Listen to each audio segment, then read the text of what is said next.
Hey everyone, Zane here, and today I'm going to show you how to register for Lloyd's mobile banking app.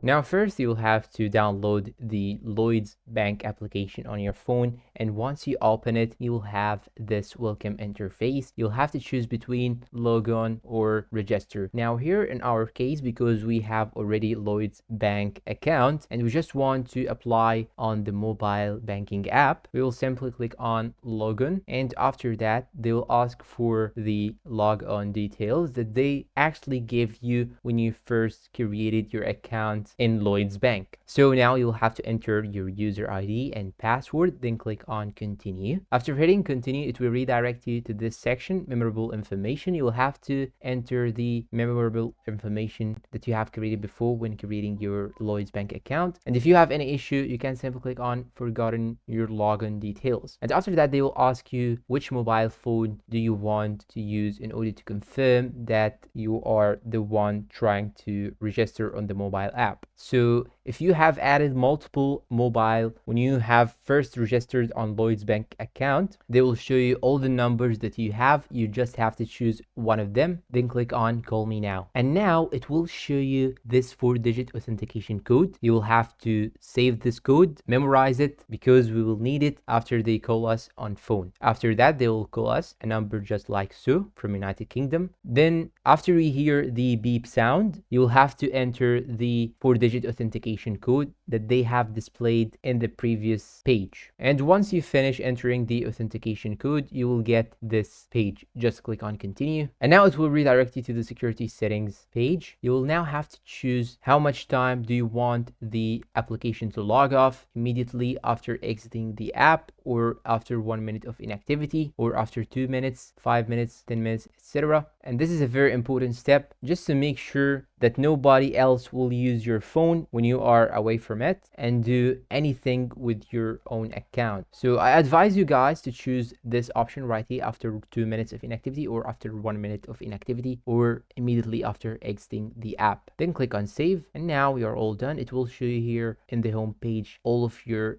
accounts and the credit cards that you have and your balance. And that's all for today. If you find this video helpful, please don't forget to support us with like, subscribe, comment, share. Thanks for watching, and see you in a new video.